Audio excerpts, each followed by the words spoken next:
Қайырлы күн достар. Бүгін біз сіздермен Pascal программалау тілінде процедура және функция дейтін тақырыппен танысатын боламыз. Әрине бірінші сабақ ол процедуралар. Жалпы процедура деген не? Ол не үшін керек? Программада оның алатын орны қандай? Ол туралы бірінші кіріспес бұрын теориялық мәндерге назар аударайық. Бірінші процедуралар және функциялар. Турбо Pascal тілінде жалпы ол қандай Pascal болсын, ішкі программаның екі түрі бар: процедуралар және функциялар. Олардың құрылымдары негізгі программаның құрылымдарына өте ұқсас, яғни негізгі программаның құрылымына өте ұқсас. Бірден қарастырып отырайық. Бірінші, программаның құрылымы қалай орындалады? UCRT, біз білеміз, модуль. Одан кейін айнымалы кетеді. Мысалға A, integer, begin, мысалға readln, A, writeln, A, одан кейін end. Жалпы бұл жерде барлығы түсінікті. Енді процедуралар дегеніміз жалпы не? Олардың құрылымы негізгі программаның құрылымына өте ұқсас дейді. Мынау программаның негізгі құрылымы қысқаша. Процедура да осыған ұқсап жазылады екен. Қазір қарастырып көретін боламыз. Ескерту: процедураның сипаттамасы міндетті түрде тақырыппен басталуы тиіс. Яғни процедура резервтелген сөзінен кейін процедураның аты жазылады. Ары қарай дөңгелек жүзбаның ішінде формалды параметрдің тізімі сипатталады. Қазір формалды деген екен түсіндіретін боламыз. Тақырыптың соңында үтірнікте қойылады. Процедураның жалпы форматы былай: процедураның аты. Енді қайда кететініне назар аударайық. Бұл енді бегинге дейінгі, яғни жалпы программа болатын болса, бұл подпрограмма деп аталады. Мынау бізде комментарий. Екі комментарийдің ортасына процедура мен функциялар кетеді. Қазір процедура не үшін керек екенін жалпы теориялық бөлімнен кейін жалпылама түсіндіретін боламыз. Әзірше кітапта қалай келеді, сол әдіспен жазып кете береміз. Процедураның аты, мысалға құрбан. Тік жақшаның ішіне дейді, оның несі кетеді дейді? Параметр. Әзірше біз параметрін жазбай тұрамыз. Одан кейін кәдімгі айнымалы var, a, integer. Одан кейін begin бар өзінің, readln бар өзінің, кезген кәдімгі шағын программа. writeln, мысалға SQR, яғни A-ның квадратын экранға шығаратын процедура. Одан кейін N-ді үтірнікте, яғни кәдімгі программа сияқты. Әзірше осы әдіспен орындай береміз. Кейін түсіндіретін боламыз. Процедураның орындау нәтижесінде бір немесе бірнеше мәндер есептеледі. Ол немесе олар негізгі программаға оның параметр мәні ретінде беріледі. Процедура шақырылғанда оның формалды параметрлері негізгі программадағы сәйкес нақты параметрлерге тізбектелу кезегімен ауысады дейді. Қазір түсіндіретін боламыз барлығын. Нақты параметрлер негізгі программадан процедура шақырылғанда оған тізбектелу кезегімен мәндерін беретін параметрлер дейді. Егер жалпы осы кітап тілімен оқитын болсақ, мен сіздерді қалай мен өзім біліп тұрсам да әзер түсінудемін. Жарайды, қазір барлығын қарастыратын боламыз. Енді сіздердің ойларыңыз қалай? Кітаппен жақсы түсінетін болсаңыздар, мен аса түсінбеуім мүмкін, бірақ түсіндіріп көруге тырысамыз. Ескерту: формалды және нақты параметрлердің саны және типтері дәлме-дәл тізбектелу тәртібімен сәйкес келу керек. Қазір дәлме-дәл дегенге тоқталамыз. Формалды параметрлер бұл нақты параметрлерге мәндерін беруге, типін және оның орнын анықтайтын процедурада қатынасушы жалған айнымалылар дейді. Формалды параметр екі түрге бөлінеді: айнымалы параметрлер және мәндік параметр. Қазір түсінеміз, var сөзі не үшін қолданатын. Айнымалы параметрлердің алдында var сөзі тұрады. Процедура орындау нәтижесінде бұл айнымалы параметрлердің мәндерін өзгерту салдарынан негізгі программада оған сәйкес өзгерту деген сөзге тоқталатын боламыз қазір. Оған сәйкес нақты параметрдің мәндерін өзгертеді. Мынаған да тоқталамыз. Мәндік параметрдің алдында var сөзі тұрмайды. Қазір біз var сөзін қолданбай жасап жатырмыз. Яғни біз мәндікті. Процедураның ішінде мәндік параметрлермен кез келген амалдар орындалып, мәндері өзгерсе де, нақты параметрдің мәндері әсері болмайды. Қазір осында қайтадан түсіндіреміз. Программада барлық айнымалар глобалды және жергілікті деп бөлінеді. Глобалды айнымалар негізгі программаның сипаттау бөлімінде жарияланады. Жергілікті айнымалар деген процедураның және функцияда жарияланады дейді. Мысал дейді. Енді ар жағы мысалды түсіндіргеннен гөрі бұлай айта салғанымыз дұрыс шығар.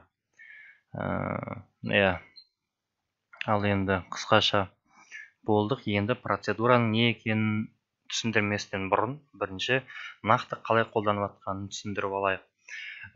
Біз программаның соңында білетін болсақ, Паскальдың жалғасы Object Pascal, яғни Delphi болып табылады. Қазір осы Delphi'ді қолданып көрейік.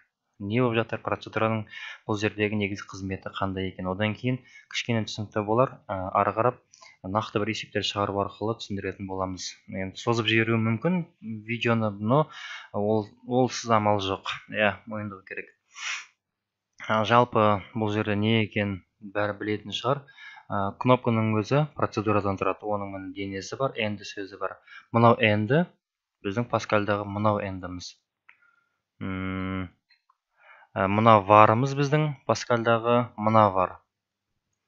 Form implementation кен өтеміз біз. Type uses interface бөлімін өтеміз. Unit дейтін жалпы программаның басы болып тұр бізде. Міне процедура өзінің бір денесі бар. Негізгі қасиеті форма 1-дегі button 1-дің click қасиетінде басқан кезде орындалады дейді. Ол кезде не орындалады? Мысалға close орындалсын. Келесі button, яғни басқа процедура. Мысалға экранға сообщение шығартын. Show message.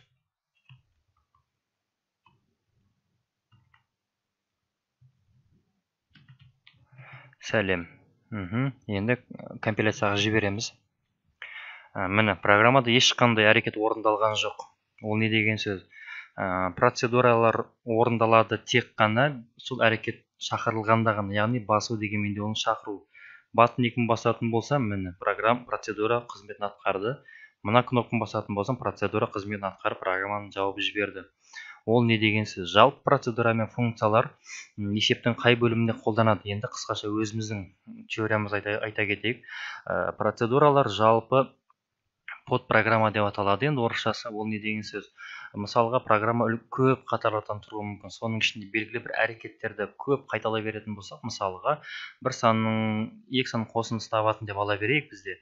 Жазатын болсақ, біз айнымалы беген екі сан ең мысалға кез келген санның квадрат деп алатын болсақ, мына процедураны дайындап аламыз да, қалаған уақытта құрбан дейтін атымен шақыра берсек, ол автоматты түрде орындала береді. Бұндай процедуралар заранее программа денесіне жазылады да, керек жерде ғана шақырылады. Ал керек емес жерде олар тұра береді. Жаңағы біздің Delphi'дағы сияқты біз бассақ қана оны жасай аламыз. Ал енді есепке кірісе кетейік. Мысалға деп алайық, өшіре тұрайық. Процедура мен функциялардың негізі ұқсастығы процедура невозвратный деп аталады. Негізі сол үшін қолданады, ал функцияны возвратный болғандығы үшін қолданады. Қазір процедураның екі түрінде қолданатын боламыз. Біздің жағдайда қазір негізгі дене біздің мақсат кез келген санның квадратын табуым керек. Міне белгілі кішігірім программа дайындап алдым. Процедура дейтін ол шағын программа. Міне процедура деген ол шағын программа. Құрбан дейтін аты бар, айнымалысы бар. Енгізем және оның енгізгеннен кейін оның квадратын аламын. Енді программа негізі осы денеде орындалады, оны біз білеміз. Енді осы жерге тек қана процедураның атын шақырсам жеткілікті. Болды, өтірнікте. Программа автоматты түрде мына процедураны шақырып орындала береді. Shift F9. Мен кез келген сан енгізем, 9 квадраты 81. Ал осыны копия жасап, Ctrl copy, Ctrl V, мысалға 4 рет жасайтын болсам, Shift F9. 5-тің квадраты кетті, 6-тың квадраты, екінші рет орындап отыр, үшінші рет, төртінші рет орындалып отыр. Міне процедураны бір рет жазып алсам, оны қалағанымша орындай аламын. Бұл жерде біз не істей аламыз? Мән өзгерте алмаймыз. Бұл шыққан мәні өзі сол күйінде қалады. Мына жерде өзгерту деген соны айтып отыр.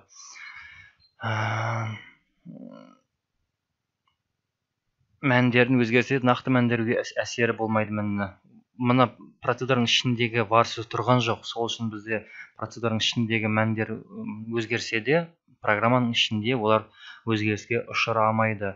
Сол үшін де біз оны процедураны қолданамыз. Мысалы, келесі бір процедура қолданатын болсақ, енді мына жерге аса назар аударамыз. Процедура бір. Бұл кәдімгі программа сияқты айнымалысы бар. A, B, integer. Егер мән берген болсақ, мына жерде де A бар, мына жерде де A бар. Процедураның бұл түрінде олар бір-біріне қатысы жоқ. Мына процедура өз алдына жеке процедура, мына өз алдына жеке процедура. Дәл осындай айнымалыны, мысалға UseCRT-дің өзінде негізгі программаны өзіне беретін болсақ, A integer деп. Ол ешқандай программаға өзгеріс енгізе алмайды. Мынау var жеке программаның өзінің процедурасы, мынау өзінің процедурасында айнымалы, мынау өзінің процедурасында айнымалы. Begin, readLn, A, өтір B, writeLn, апостроф A, плюс B, тең, өтір A плюс B. Енді, мәні. Тағы процедурамыз бар, бірақ егер құрбанның өзін ғана шақыратын болсам, ол мына процедураны шақырады, мына процедура как-то демалып отыра береді. Ол орындалады тек қана мен оны енгізетін болсам. Егерде серде қосылғандай, Alt F, Shift F9. Shift F9 мен 5-дің квадраты 25. Екінші процедураны шақырған жоқпыз, ол орындалмайды. Екінші процедураны шақыру үшін соның атын берсек, жеткілікті. Бан бір өтір. Нүкте. Мысалға 5, бұл 25 шықты, енді екінші процедураға кірдік уже. 6 және 4. A плюс B тең 10-ға. Процедура деген жалпы осы, бұл енді процедураның қарапайым түрі. Ал енді жаңа бізде желік және локальдік деді ма, енді аса оның қызықшаттарды нақты мән бере бермеймін. Так, айнымалылық бұл емес. Глобалды және жергілікті дейді. Енді бізді глобалдыны көрсететін болсақ, ол жаңағы var сөзі тұратынын көрсететін боламыз. Ол енді var сөзі не үшін керек, және оның айырмашылығы, обычный процедураның айырмашылығы не екенін қазір түсіндіретін боламыз. Енді аса назар аудару керек мына заттарға. Әзірше мынаны өшірейін. Мына процедураны өшіреміз. Енді негізгі процедураға ораламыз. Процедура. Оның параметр жазылу керек дедік жаңа. Ең басында процедураның сипаттағаны міне. Параметр кетеді екен, сипаттау бөлімі және оның операторлар бөлімі кетеді екен. Енді бұлай. Негізгі мақсат біздің екі санның қосындысын табатын программа құрып көрейік. Ол бізде Pascal программа тілінде A, B және C еді. Процедурада дәл солай процедура. A integer. Қазір айтам не үшін екен. Integer. B integer. Одан кейін var жауап C-ға шығады. C integer. Енді begin. Var менде уже бар. Және енді өтір нүкте. Енді негізгі денеге жазайын. writeLn 2 сан енгіз. Дедік та енгізем readLn а мен бұны енгізе аламын мен себебі мына бегин процедураға қатысы жоқ, біздің айнымалы а бар және б бар. Енді болғаннан кейін мына жерге мен бірден автомат түрде есептеп қоямын. С тең а плюс б. Одан кейін экранға шығарамын write ln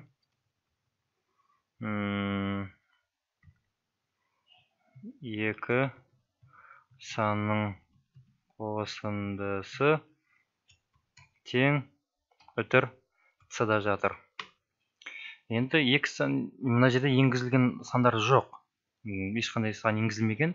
Енгізілу негізгі денеде орындалып жатыр. Осы жерде мен шақырамын енді процедураның атын апостроф А, Б, С. Қазір оны не үшін екен түсіндіретін боламыз. Shift F9, 9-да 6, 2 санның қосындысы тең 15-ке. Программа қалай орындалып жатыр және не үшін бұлай орындалды. Енді аса назар аударамыз біз мына затқа. Айнымалы а мен процедураның бірінші айнымалы және оның типі бірдей болу шарт. Одан кейін орындалатын әрекеттің де әрекеті бірдей болу шарт. Бірінші а кетті ма, екінші б ма, менде б орындалу керек. Мына жерде екінші б орындалу керек және енгізгенде б орындалу керек. Үшінші с жауапқа шығады менде. Сол жауап менде с варда жазылады. Не үшін варда жазылатынын айтатын боламыз. С-да жазылады да, кәдімгі с тең а плюс б. Сонда әрекет қалай орындалады? Бірінші а енгізіліп жатыр, б енгізіледі да, жауап с-ға шығады. Мына жерде процедура негізгі қызметі сол. А, Б, С немесе былай жазады көп жағдайда. Мына жерде X, мысалға Y, Z деп алсақ та ешқандай өзгеріс орындалмайды. Негізгі әрекеттер сақталып отырады. Мына жерде енгіземін мен X-ті және Y-ге. Y-ті енгіземін, программа орындала беру керек. Так, X және Y и C. Shift F9. Упс. Менде Z екен, кешірім сұраймын. Z. Міне орындалды. 6-та 9, 15. Ол не деген сөз? Ол мынау негізі қателеспеу үшін ғана А, Б, С деп жаздық. Ал негізінде мынау әрекеттің типі мен мынау әрекеттің типі және орындалатын әрекеттердің қатар саны бірдей және айнымалы саны бірдей болатын болса, онда одан проблема жоқ. Ал егер мына жерде не үшін X, мына жерде не үшін X, Y, Z, мына жерде неге С, А, Б деп жазып түсінбей қалмау үшін мен ең басында А, Б, С деп жазғаным сол. А бірінші әрекет, Б екінші әрекет, С үшінші әрекет. Ал енді мына жерде мен А бірінші әрекетпен бірінші әрекет, Б екінші әрекетпен екінші, С үшінші әрекетпен үшінші әрекет. Мына жерде де енгіземін, бірінші А-ны енгіземін. Б-ны енгіземін, себебі А менде бірінші, Б менде екінші, С менде үшінші жауапқа шығады. А, Б, С. Shift F9, 12-де 5, 17. Енді варға не үшін жазылды? Егер процедураның ішінде қайтатын возвратный деп аталады осы. Негізі мына функцияның әрекеті, бірақ процедураның да осындай қасиеті бар. Алдыңғы бірінші көрсеткен мысалда мынандай параметр жоқ. Процедураны негізі көбінде сол үшін қолданады. Ал мынандай параметр барларды функция ретінде қолданады. Енді аса бір қиын емес шығар түсіндіріп жатқанымыз. Енді С не үшін варға жазылды? Қазір соны түсіндіретін боламыз. Егер есептің мәні жаңа тағы да бір рет жіберейік түсінікті болу үшін. 12-де 2. Міне 14, жауаптың мәні алынды. Жауаптың мәні С-да жатыр. Енді осы 14-ке қатысты белгілі бір шарт немесе белгілі бір операция орындайтын болса, яғни 14 қазір ненің 14-і? Бұл 14 қазір процедураның 14-і. Процедура возвратный деген сөз, енді осы шыққан мәнге, яғни 14-ті өзгертіп, немесе өзгерткені қалай соған байланысты әрекет жасап кетуге болады. Кәдімгі шарт берді. Егер С тең болатын болса, мысалы 14-ке, онда write ln ура. Мысалы енді есептің шарты көп қой. Біз бұны біле бермейміз. Не есеп керек екен? Else write ln ой дегендей. Міне осы шыққан мәнмен ойнауға болады. Яғни ойнауға болады дегенде осыған байланысты бір шарттар орындап есеп шығарып кете беруге болады. Бірақ есептің мәні процедурада еді. 12 қосылған 2 міні ура. Шарт 14 болғандығы үшін ғана ура болды.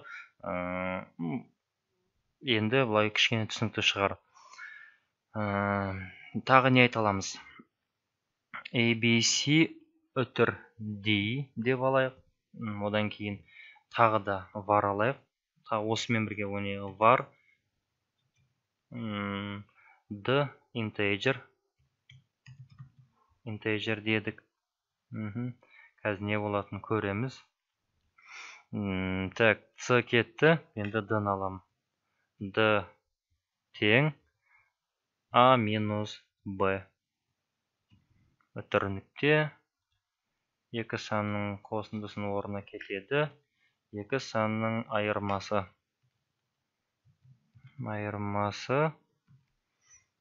Тең D-ға. Так, ABC құрбан C өтір D. Мүмкін осылай болуы мүмкін.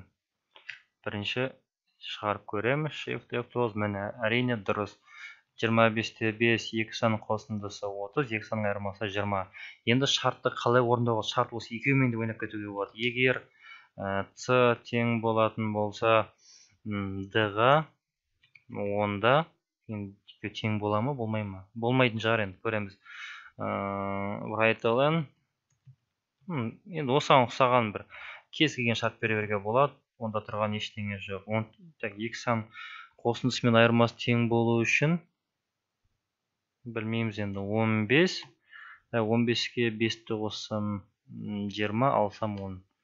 Енді ештеңе болған жоқ. Әрине 2 сан тең болу мүмкін емес шығар. Тең емес болатын болса деген шарт бере берсе де болады. Әрине тең болмайды. Ура! F9, 25-те 3. Ура! 2 сан тең емес. Бұл жердегі жаңа біз айтайын деп жатқанымыз мына var не үшін қолданады? Бұл varға, мына негізгі программаның ішінде есеп шығып кете беруге, яғни осыны жалғастырып кету үшін, бұл есеп бұл жерде шығып тұрған жоқ қой. Есеп процедураның ішінде шығып тұр. Бірақ біз процедураны шақырдық та, және оны алып кетіп есепті жалғастыра бердік. Сол үшін де var сөзі жазылды, локальды, глобалды деген осы. Енді мына жердегі берілген есептерді қарап көрейік. Не дейді? Degree дейді процедураның аты. Міне var. Міне var деген осы мәнге кейін амал қолданып кете беруге болады деген. X, Y деген ең біріншісі айнымалылар. Не дейді? Бұл S деген бұл әшейін S тең бірінші S тең дейді 1-ге, 1-ден to do S бла бла бла.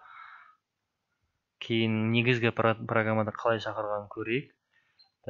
Program example S-та A тең X-қа мін, жаңа айттық, N тең Y-қа болу керек, S тең S-ға. Оның схемасын қазір тексеріп көреміз. Мін тең A тең 3-ке, N тең 4-ке дейді. Одан кейін мін A тең X-қа, N тең Y-қа, S тең S-ға. Ал біздің жағдай есеп қалай еді? A тең A-ға, B тең B-ға, C тең C-ға, D тең D-ға. Енді осы жерде бұл есепте адам кішкене алдауы мүмкін. A, N, S дейтін, X, Y, S-мен не қатысы бар дейтін сұрақ пайда болуы мүмкін. Сол үшін де негізі екеуін бірдей бере берсе болатын шығар. Есеп бәрібір орындалады ғой.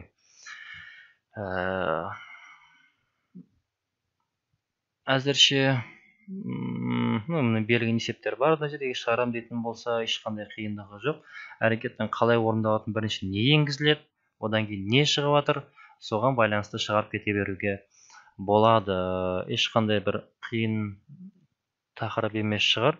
Енді есеп өте көп шығарылатын, бірақ негізгі шарттары, ережелері осындай. Келесі уақытта біз функцияға қатысты аз уақытта бір видео болуы мүмкін. Одан кейін ары қарай программаны жалғастыра беретін боламыз. Есепте түсінбеген жерлер болатын болса комментарийге жазамыз. Әзірше осы эксперимент жасап көріңіздер. Келесі сабақта жүздескенше аман сау болыңыздар.